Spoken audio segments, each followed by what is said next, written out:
नमस्कार, आप देख रहे हैं चौकस भारत और मैं ब्रजेंद्र। कल लोकसभा में सदन की कार्रवाई समाप्त हुई और समाप्ति के बाद पूर्णिया के निर्दलीय सांसद पप्पू यादव पटना पहुंच गए। चूंकि आज शनिवार है और कल रविवार है तो सदन की कार्रवाई स्थगित हो जाती है। पटना पहुंचे, कुछ काम किए, लेकिन उन्हें ये खबर नहीं थी कि आज रात में वो चैन से सो नहीं पाएंगे। अचानक 10:30 बजे के करीब पुलिस आ धमकती है उनके आवास पर और कहती है सीधा कि चलिए आपको गिरफ्तार किया जाता है। इतने देर में पप्पू यादव कुछ समझ पाते तब तक जो डीएसपी साहब हैं वो आ धमकते हैं। उसके बाद एसपी साहब का भी आगमन हो जाता है। मामला धीरे धीरे समझ में आती है कि आखिर मसला क्या है जिसके वजह से इतने लोग, इतने पुलिस वाले लोग पप्पू यादव को गिरफ्तार करने पहुंचे हैं। हम आपको विजुअल के माध्यम से एक एक जो कड़ी है वो दिखा रहे हैं कि कल रात में क्या कुछ हुआ है, पप्पू यादव के आवास पर किस तरह की घटना घटी है, ज़रा गौर से देखिए। और फिर हम आपको जो वहाँ पर मौजूद पुलिस प्रशासनिक व्यवस्था के जो आला अधिकारी हैं उनका क्या कहना है, पप्पू यादव क्या कह रहे हैं, एक एक करके हम आपको सुनवा रहे हैं और विजुअल भी दिखाने का प्रयास कर रहे हैं। ज़रा गौर फरमाइएगा।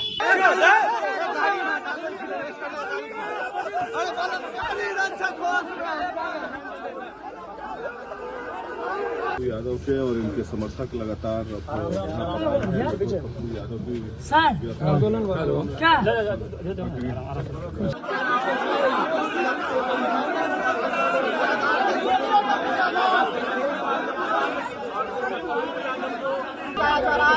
आपको तस्वीरें दिखा रहे हैं।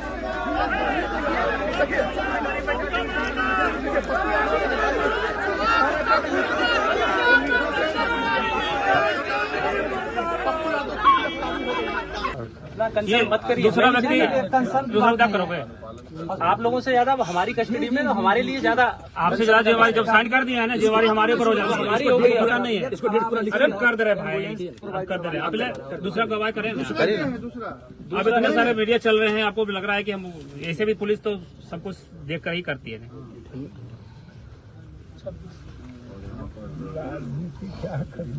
क्या मेरा 12 बज रहा है? अरे यहाँ पे लिखा लोग आता है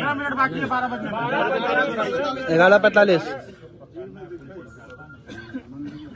ठीक है। एक और चाहिए, एक और चाहिए, दूसरा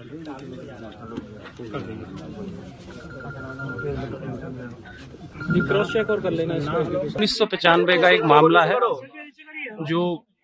जो पूर्ववर्ती जो आईपीसी थी बीएनएस के स्थान पर 419, 420, 468, 448, 506 और 120 बी इसके तहत गिरफ्तारी सुनिश्चित की जा रही है। यही है। ये किस थाने का मामला है? ये गर्दनीबाग थाने का मामला क्या है? इसमें माननीय न्यायालय द्वारा ट्रायल केस चल रहा था, जिसमें माननीय सांसद महोदय को उसमें उपस्थित होना था, लेकिन उसमें तय डेट पर उपस्थित नहीं हुए। इस कारण गिरफ्तारी सुनिश्चित। केस क्या है? केस मैंने आपको बताया जो आईपीसी की धारा है, जिसमें 468 का मामला है, 419 का मामला है, 420 का मामला है। अभी आप रास्ता दे दीजिए, काम करने दीजिए। कोर्ट ने कल हमें बुलाया है और हम कोर्ट के सम्मान के लिए कल के लिए आ गए। और सिविल में दीपक नाम का कोई कहता है कि मैं इंस्पेक्टर हूं, आया तो हमको लगा हमसे मिलने लोग आए। हमने कहा आइए सब लोग बैठिए, कोई काम होगा तो आए ही लोग। आते ही कहता चलिए चलिए चलिए, अपर वारंट है, चलिए। मैंने कहा भैया मेरा तो लोकसभा चल रहा है, कहाँ वारंट है, लॉयर को बुलाने दो। वारंट था तब तक कुछ नहीं था। तब 15 मिनट के बाद कोर्ट का जो एक आदेश निकला है कुर्की का, वो कुर्की जाके करे। अब यहाँ पर जबरदस्ती आ गए और तभी से टॉर्चर कर रहे हैं।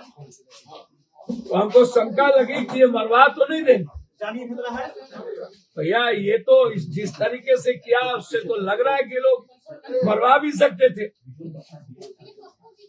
और यहाँ के एसपी पर तो भरोसा किया नहीं जा सकता है, क्योंकि जिस तरीके से नीट्स के छात्रा के मामले में और लगातार पप्पू यादव को कुछ नेताओं के द्वारा गाली गलौज और धमकी दिया जा रहा है, और जो लड़ाई बच्ची जहानाबाद की बच्ची और बिहार की बच्ची को लेकर के पप्पू यादव मैं अपनी बेटी की तरह परसों धरना है लड़ रहे हैं, और इन लोगों को मैंने नंगा किया है, इसको डर पप्पू यादव से है।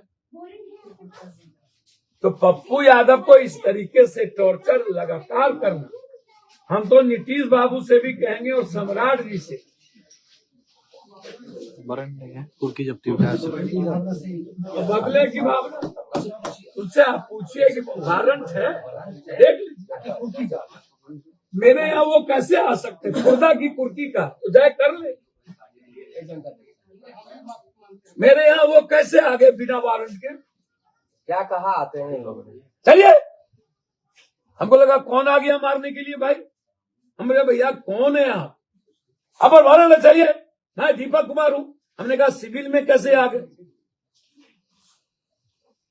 भैया बहुत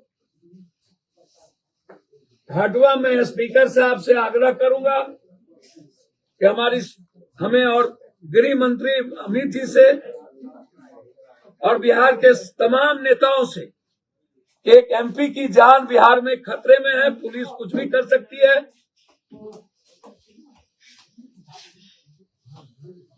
आप हमें सुरक्षित करें। पिछले दिनों आपकी सुरक्षा भी कमजोर कर दी गई। अरे सुरक्षा की चिंता नहीं है, अब पप्पू यादव डरे तब तो हुआ, तब तो मरना हमारी लड़ाई आपको चुप करवाने की प्रयास है सरकार की। अच्छा, इसमें चुप का क्या? बेटी का सवाल है, नीट की लड़ाई है, बच्ची के सुरक्षा का सवाल है, उसमें चुप क्या करेंगे? पुलिस किस केस का वारंट लेकर आया? 35 साल पुराना जिसमें बेल था, उसमें बेल टुट्टी हो गई, तो उसमें हमको नॉलेज में नहीं था, तो उसमें अगले बार भी हमारी गिरफ्तारी हुई थी 40 साल पुराना केस में, जो केस ही नहीं। पहाड़ में एक बस आए हुए हैं। अच्छा एक बात बताइए, एक बस आवे चाहे 10 बस आवे, उसमें मैं क्या करूं? गिरफ्तारी देंगे आप? अब रात में कोई लॉ तो नहीं कहता है, इनके पास वारंट भी नहीं जी, वो कुर्की वाला पेपर है भाई, तो पढ़ लीजिए ना। तो पुलिस इतना भी नहीं पढ़ पा रही है वारंट और कुर्की क्या होता है पप्पू जी? वो वारंट लेके ना आएंगे। स्थिति अब तक स्पष्ट हो गई होगी, समझ में आ गया होगा कि मामला है क्या। हालांकि गिरफ्तारी तो हुई, लेकिन पप्पू यादव की तबीयत अचानक नासाज हो गई और आनन फानन में उन्हें IGIMS में एडमिट कराना पड़ा, और उसके बाद वहां से पटना मेडिकल कॉलेज PMCH लाना पड़ा। अब पूरे मामले को देखते हुए कई तथ्य जो है सामने आने लगे हैं कि पप्पू यादव की जो गिरफ्तारी हुई है वो किस बाबत हुई है, क्या वजह थी कि अचानक एक सांसद को पुलिस ने हिरासत में ले लिया। हम आपको बताते हैं, यह मामला आज का नहीं बल्कि 1995 का है। कुछ लोग ये कह रहे हैं कि पप्पू यादव जिस आवास में रह रहे हैं, उन्होंने यह आवास कार्यालय के लिए नहीं बल्कि अपने निवास के लिए लिया था, और उसके बाद उस पर अपना आधिपत्य बना लिया और धीरे धीरे अपनी पार्टी का उसमें कार्यालय भी खोल लिया, और यही उस प्रॉपर्टी के जो मालिक हैं उन्हें नागवार गुजरा है। हम सुनवा रहे हैं आपको, नीरज कुमार जी हैं, कहने के तो जदयू के प्रवक्ता भी हैं, मुख्य प्रवक्ता हैं और MLC भी हैं। क्या कह रहे हैं ये हम सुनवाते हैं आपको। आरोप प्रत्यारोप अपने जगह पर है, लेकिन कानून का अनुपालन करना हर नागरिक को जरूरी है। कोर्ट के बार बार बुलावा के बावजूद 1995 का केस रहने के लिए किराया लिया था, अब बना दिए कार्यालय। तो जो एक सामान्य नागरिक होता है उसको कानून में अधिकार प्राप्त है। उसने वह न्यायालय गए और न्यायालय ने तत्संबंधी कार्रवाई सुनिश्चित किया। इसलिए मान्यवर पप्पू यादव जी, इस पर राजनीतिक प्रलाप की कोई जरूरत नहीं है। इस सच को कबूल करिए कि आप कोर्ट के निर्णय की अवहेलना कर रहे थे। तब जब कोर्ट की अवहेलना करिएगा तो कुर्की तो जारी होना ही है, वारंट जारी होना ही है। इसलिए इसी आधार पर कार्रवाई की गई है।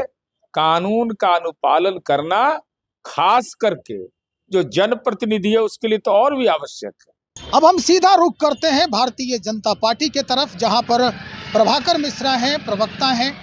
उनका क्या कहना है वो भी हम आपको सुनवा रहे हैं। कानून सबके लिए बराबर होता है, चाहे वो सांसद हो या आम नागरिक। 1995 का मामला है, कोर्ट से कुर्की जब्ती का आदेश निकला हुआ था। इसमें राजनीति कहां से आ गई? पप्पू यादव जी हर बार जब कानून उनके दरवाजे पर दस्तक देता है तो वो पीड़ित बनने का नाटक करते हैं। शंभू गर्ल्स हॉस्टल मामले को ढाल बनाकर अपनी कानूनी जवाबदेही से नहीं बचा जा सकता। भाजपा कानून के राज में विश्वास करती है, ड्रामा नहीं न्याय चलेगा। स्पष्ट हो गया होगा कि ये पूरा मसला क्या है। कुछ लोग तो ये कह रहे हैं कि अभी जो घटना घटित हुई और जिस तरह से पप्पू यादव ने लगातार इस पूरे मामले का संज्ञान लिया है और जिस तरह से बेबाकी से वो लगातार सोशल मीडिया पे अपने आप को एक्टिव रख रहे हैं, ये उसी का दुष्परिणाम है। लेकिन राजनीतिक पुरोधा जो हैं वो कुछ और कहते नजर आ रहे हैं। तो चलिए, अब कानून के जद में है पप्पू यादव, यानी पूर्णिया के निर्दलीय सांसद जो हैं अब कानून के जद में हैं। क्या कुछ वहां से आदेश आता है, कौन से फरमान उनके लिए जारी की जाती है, जो अद्यतन जानकारी होगी वो हम सीधा आप तक पहुंचाएंगे। बने रहिएगा। बहुत शुक्रिया।